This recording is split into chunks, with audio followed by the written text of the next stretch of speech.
À l'invitation du président du Conseil électoral provisoire, Pierre-Louis Aupon, une réunion a eu lieu ce lundi entre les conseillers électoraux et les 8 candidats à la présidence protestataire. C'est une nouvelle qui a bien été accueillie par les candidats. Vous avez gagné un pile échange sous journée électorale là, sous cas de fraude qui ont dénoncé. Et en définitive, nous rendons compte que les conseillers rendent compte de la gravité de la situation. Et le président du conseil là, il dit, vu l'importance de la décision que vous prenez, il n'y a pas qu'à annoncer le qu'on y a. Il faut que vous allez délibérer pour le conseil la réunir entre eux pour vous analyser avant que vous annoncez nous qui décision vous prend. Donc c'est comme ça réunion. Nous avons gagné un ordre du jour qui a gagné 3 points là-dedans. Premier point, c'est ton mise en contexte que le président du conseil a fait. Deuxième point, c'était discussion sur la mise en place d'une commission indépendante qui pourrait évaluer le processus électoral là. Et troisième point, c'était question d'intérêt général. Donc, majorité de temps passé sur deuxième point, donc sous discussion, sous faisabilité, mise en place commission indépendante là. Nous expliquer des hésitations sous termes qui utilisent, sous concept là, est-ce que le décret électoral là prévoit, et puis nous montrer que toujours gagner des commissions indépendantes qui créent, nous expliquer concept indépendant, depuis une entité a créé une commission, que ce n'est pas membre entité qui est membre, donc moun yo c'est indépendant, et nous montrer que tu as une commission, tu as gagné en 2006, tu as gagné en 2009, tu as gagné une commission pour les affaires de Verrette, tu as gagné pour Grande Saline, tu as gagné pour Plateau Central, tu as gagné une commission qui a été formée pour Rivière la Tibonite. Nous pas dit sur le secteur à représenter, nous pas fait un débat si vous êtes d'accord ou pas, mais pour commencer la réunion, le président a lu le thème de référence rencontre là, il a lu la lettre que nous avons écrite là, et il a lu tout le secteur que nous avons recommandé. Donc nous avons délibéré. Il n'y a pas nous délai, il n'y a pas nous délai, mais ce que je dis politiquement, j'aime comprendre moi-même, il est très soucieux de ce qu'il a développé dans la rue, il est soucieux des manifestations qu'il a faites, et il n'a pas voulu, et il dit, tout et nous dit ça, tout nous-mêmes, ça qui intéresse nous tous qui étaient sous table là, c'est l'intérêt Haïti.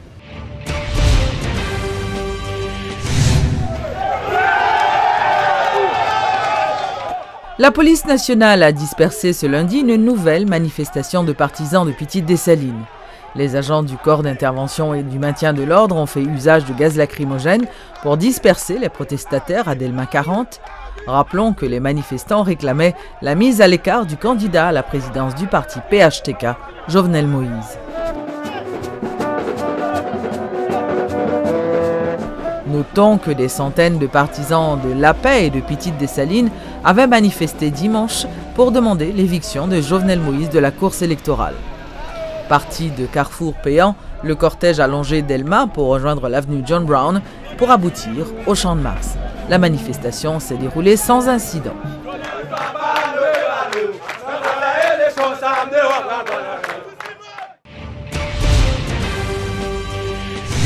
Je me dis à l'écart pour tout, parce que là, il fait 166 voix. La coordination de campagne du parti haïtien Tête-Calais, en la personne de Rémi Balthazar, dément les rumeurs de fraude aux élections présidentielles. Lors d'une rencontre avec la presse ce lundi, les responsables du parti ont également démenti les rumeurs faisant état d'un désistement de Jovenel Moïse de la course électorale. Selon Rémi Balthazar, le PHTK se prépare au second tour de la présidentielle. Ouais, le système électoral, il n'est pas déclaratif tant qu'on va le faire ou le déclarer impôt. L'autre dit on bagaille faut prouver. Ouais, là, moi dis nous que pour certains candidats, il y a des gens qui font 150 voix ou l'autre fait 150 voix. Je ne pas dit yo dit non, je viens avec lui mal sur le site internet là. Si on dit yo fait faute pour un candidat, c'est comme si on t'a dit que ou déposer 5 millions de dollars sur compte en banque, mais faut qu'on montre mon relevé de compte qui bombe 5 millions de dollars. Si vous faites fraude, si vous dites que fait fraude, il faut que le système électoral là vous montre un procès verbal côté 300 voix, 400 voix, 500 voix. jusqu'à présent, ça y a dit, là, j'aime qu'à prouver qui côté le centre de vote, qui côté le bureau de vote, que un candidat PHTK fait une bonne voix et en plus. C'est comme ça pour prouver fraude. Déclarer que je fais fraude, c'est facile. Mais prouver qu'on fait fraude, là, c'est plus difficile. Moi-même, je dis que j'ai 9000 pour servir balle là, je vais montrer que j'ai 9000 pour servir beau. Et il y a un hologramme, il y a toute qualité de bagaille. Je vais parler pourquoi j'aime montrer pour servir balle. Je dis côté Jovenel Moïse fait Radmaré, pour servir balle qu'il gagne, c'est 100 voix, 112 voix, 115 voix. Et CEP a retiré en pile là-dedans.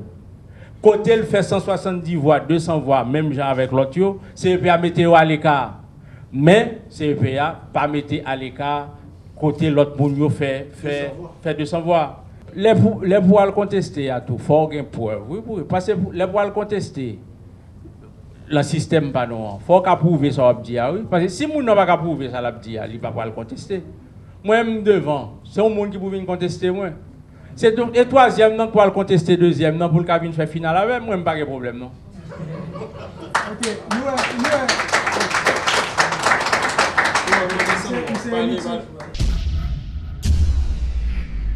Suite aux attentats de Paris le 13 novembre 2015, un rassemblement a eu lieu au manoir des Lauriers en hommage aux victimes ce lundi.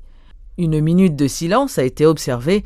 L'ambassadeur de France, Elisabeth Betton-Delegue, s'est adressée aux représentants du corps diplomatique, aux citoyens français et étrangers rassemblés, et la diplomate a exprimé ses sympathies aux familles endeuillées. C'est une cérémonie à laquelle a pris part le président de la République, Michel-Joseph Martelly. L'ambassade de France en Haïti rend hommage aux victimes des attentats de Paris.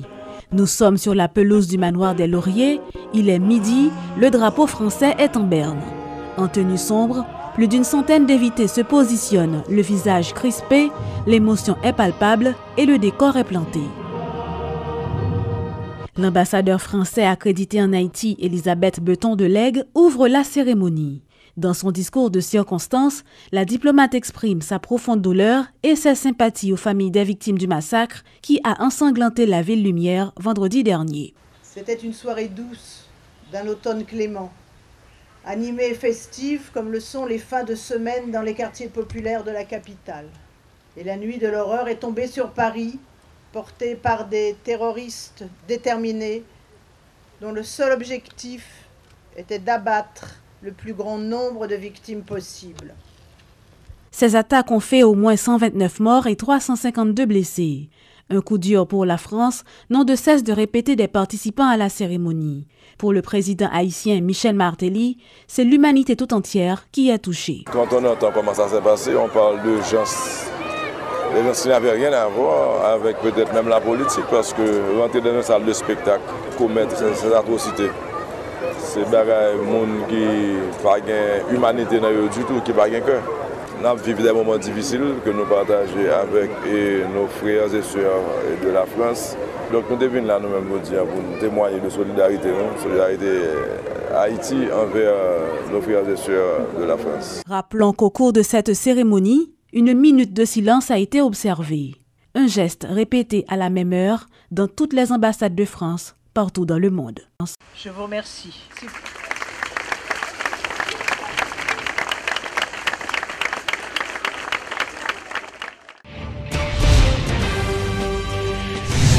Une nouvelle rencontre entre les autorités haïtiennes et dominicaines est prévue à Trinidad le 23 novembre prochain.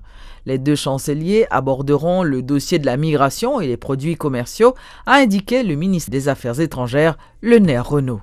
J'aurai rencontré le ministre des Affaires étrangères, M. Navarro, à Trinidad, le 23 de ce mois, dans le cadre de l'AEC, l'Association des États de la Caraïbe. Donc j'avais déjà rencontré son ambassadeur, M. Sié, qui vient de rentrer. Le dossier de la migration et les produits commerciaux seront à l'ordre du jour à Trinidad et Tobago. Tout ça pour le 23, parce que vous savez que la République dominicaine est membre de l'AEC et c'est Haïti qui assure la présidence de l'AEC.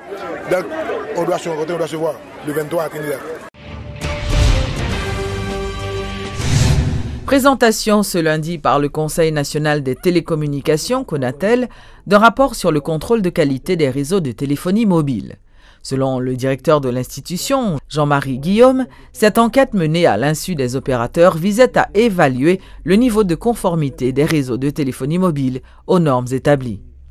Actuellement là, on a déployé des équipements car opérateurs et projet sur projet que nous avons annoncé, mais bon, bah, il printemps, mais finalement, on a déployé équipements car opérateurs qui permettent que nous là nous observer trafic opérateur au niveau ça relais et data et base de données.